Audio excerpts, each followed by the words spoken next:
اخبار کوتاه، دقیق و مهم روز دوشنبه.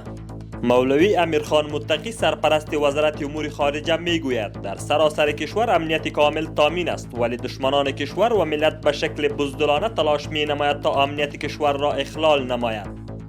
وزارت صحت عامه میگوید با شفاخانه 1000 بستره معتادین کمک های کیت های صحی و لباس صورت گرفت. وزارت صنعت و تجارت میگوید با اسلام آباد در رابطه با کاهش تعرفه های گمرکی صادرات و واردات میوه‌جات و سبزیجات به تفاهم رسیده است.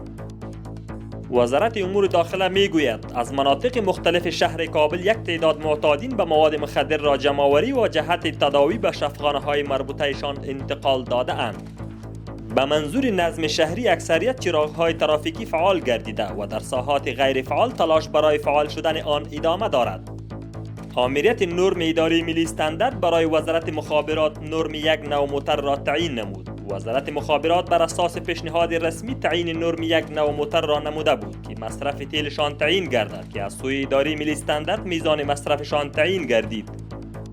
وزارت مالیه میگوید بر رهبری معاون عواید و گمرکات آقای ملا محمد ناصر اخوند در جلسه کمیته تعرفه بر یک تعداد اجناس وارداتی و صادراتی برای ساخت کدهای ملی بحث و فیصله صورت گرفت.